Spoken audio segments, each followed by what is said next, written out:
Hello students, welcome to online maths class. This is your maths teacher. Dear students, as you know we are doing chapter number 1 of unit 1 and we are studying about properties of rational numbers.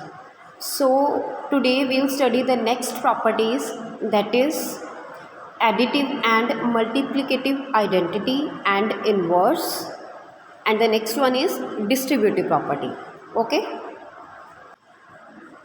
So first of all we will study about additive identity and multiplicative identity, that is identity property. So for this you can open SB5 from your supplementary book concept time 3. So additive identity क्या होता है बेटा? When a rational number is added to 0 the sum remains number itself. Additive identity rational numbers में zero होती है. इसका मतलब ये होता है कि अगर हम उस आइडेंटिटी को किसी भी नंबर में ऐड करते हैं तो आंसर में कोई चेंज नहीं आता है.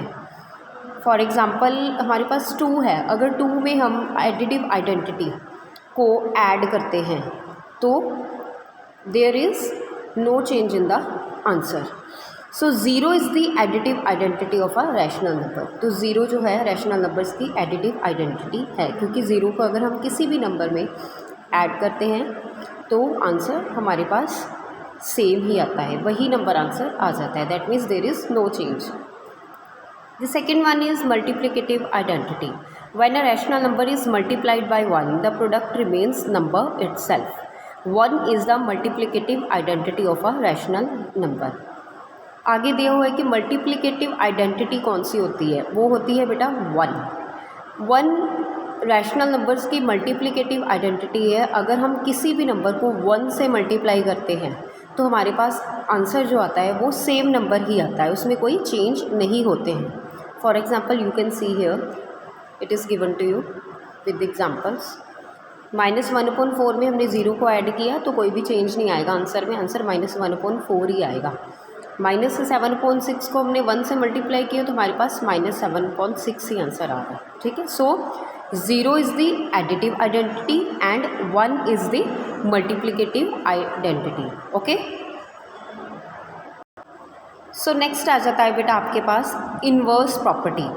इन्वर्स में भी हमारे पास एडिटिव इन्वर्स और मल्टीप्लिकेटिव इन्वर्स चलेंगे. When it is added to the given rational number, the sum is 0. Additive inverse में है when it is added to the given number, the sum is 0. मतलब कि अगर हम किसी नंबर में उसके एडिटिव इन्वर्स को ऐड करते हैं तो हमारे पास उसका सम कितना आ जाता है? 0 आ जाता है. यू कैन सी हियर 0 आ जाता है. दैट मीन्स वही नंबर होगा लेकिन ऑपोजिट साइन के साथ. When a rational number is added to its negative, the result is 0. मतलब कि अगर आपने किसी नंबर का एडिटिव इन्वर्स फाइंड आउट करना है, फॉर एग्जांपल आपने 2 का एडिटिव इन्वर्स फाइंड आउट करना है तो इसका एडिटिव इन्वर्स आपके पास आएगा -2. बिकॉज अगर आप 2 में -2 को प्लस करते हो तो आपके पास इसका आंसर आ जाता है 0.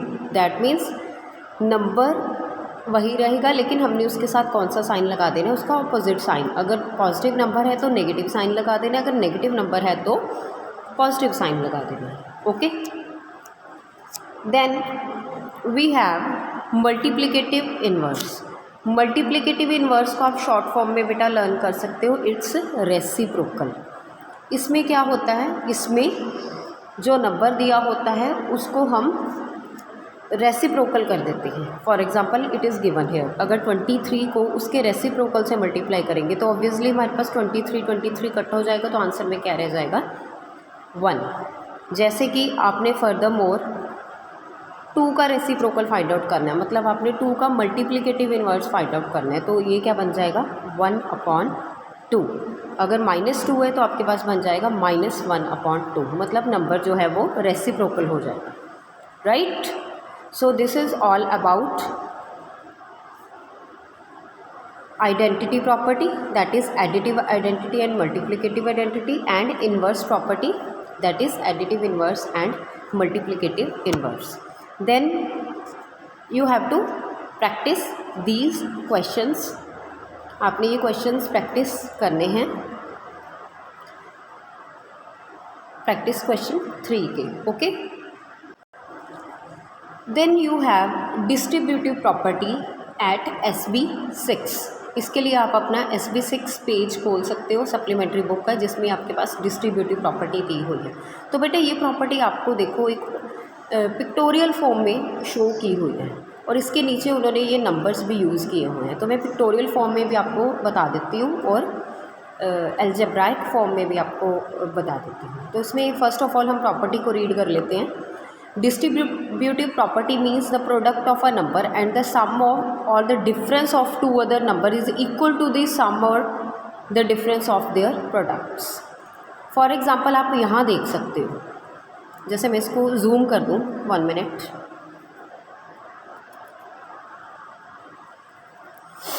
सी हियर, इसमें क्या है देखो, first of all we have a 2 numbers in the bracket that is B plus C, और उसके बाद A जो है वो बाहर मल्टीप्लाई हो रहा है। तो जो भी नंबर बाहर ब्रैकेट में मल्टीप्लाई होगा, ठीक है, वो दोनों नंबर्स से मल्टीप्लाई होगा जब हम ब्रैकेट को ओपन करेंगे। That means firstly it will get multiplied by B that is A into B, plus sign वही रहेगा जो ऑलरेडी ब्रैकेट में है, एंड देन अनदर ग्रुप बनेगा A will get multiplied by C। For this you can see the example which is given below. ये देख सकते हो आप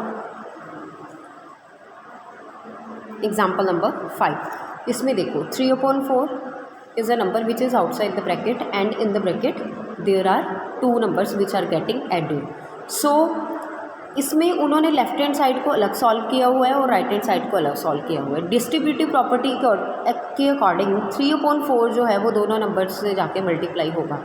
देखो यहाँ पे हो रहा है 3/4 मल्टीप्लाइड बाई 1/2, और यहाँ पे भी हो रहा है 3/4 मल्टीप्लाइड बाई 3/2, और सेंटर में उन्होंने प्लस का साइन दे रखा है बिकॉज यहाँ पे प्लस का साइन था। ठीक है, तो उन्होंने ये जो लेफ्ट हैंड साइड है दिस, ये यहाँ पे सॉल्व कर रही है और राइट हैंड साइड यहाँ पे सॉल्व कर रखी है। तो इस लेफ्ट हैंड साइड को सॉल्व करने का क्या ट्रिक है, फर्स्ट ऑफ ऑल आपने ब्रैकेट को सॉल्व करना है बोडमास प्रॉपर्टी के अकॉर्डिंग, जिसको सॉल्व करने के बाद आपके पास आ गया 4/2।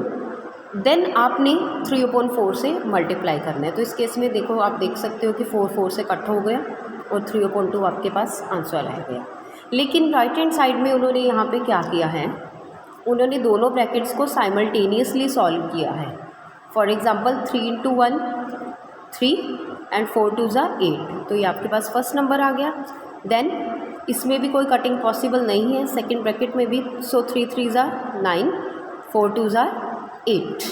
Now they have taken LCM and the answer is 3/2। तो आप दोनों केसेस में देख सकते हो कि आपके पास जो आंसर है वो 3/2 ही आ रहा है। So left hand side is equal to right hand side. तो डिस्ट्रीब्यूटिव प्रॉपर्टी जो है वो एडिशन और सब्ट्रैक्शन, यहाँ पे वैसे उन्होंने एडिशन भी दिखाया हुआ है, साइड में आप देख सकते हो सब्ट्रैक्शन की भी एग्जांपल दी हुई है आपको सेम पेज के ऊपर। सब्ट्रैक्शन की अगर हम सेंटर पे सब्ट्रैक्शन का साइन ले लेंगे, तो इस केस में भी आप देख सकते हो left hand side is equal to right hand side आया है। So this is all about distributive property of addition and distributive property of subtraction. So today students, मैं रिकेपिचुलेट कर रही हूँ। आज हमने स्टडी किया है SB5 में से identity property and inverse property. So इससे रिलेटेड आपने आई थिंक ये क्वेश्चंस कर लिए होंगे NCERT बुक में से, एक्सरसाइज 1.1 और question number 2nd 3rd 4th, और SB5 का 3.1 से लेके 3.3 तक ये प्रैक्टिस क्वेश्चन 3 में आपको मिल जाएगा। ठीक है, और एंड डिस्ट्रीब्यूटिव प्रॉपर्टी से रिलेटेड जो कि आज आपने मॉर्निंग क्लास में स्टडी की है ऑलरेडी लीड क्लास में, तो उसके बाद आपको ये होमवर्क मिला कि आपने SB7 में से 4.3 क्वेश्चन के A और B पार्ट करने हैं डिस्ट्रीब्यूटिव प्रॉपर्टी लगा। ठीक है, उसके वैसे COD पार्ट्स भी हैं, तो आप वो पार्ट्स भी अपनी रफ नोटबुक में ट्राई कर सकते हो। लेकिन ये जो होमवर्क पिछले वाला भी है और ये आज वाला भी है, सब होमवर्क आपने अपनी फेयर नोटबुक पे करनी है, लेकिन आप डायरेक्टली फेयर नोटबुक पे नहीं करोगे बिकॉज कटिंग के चांसेस होते हैं। तो आप फर्स्टली उसे आप अपनी रफ नोटबुक पे या प्रैक्टिस नोटबुक में सॉल्व कर लोगे एंड देन टैली करने के बाद आप उसे अपनी फेयर नोटबुक में कॉपी करोगे। ठीक है, जितने भी क्वेश्चंस एसबी के हैं और जितने भी क्वेश्चंस एनसीईआरटी के चल रहे हैं वो सब आपने अपनी फेयर नोटबुक पे करना है। Okay, so that's all for today. See you in the next session. Take care students. Happy learning.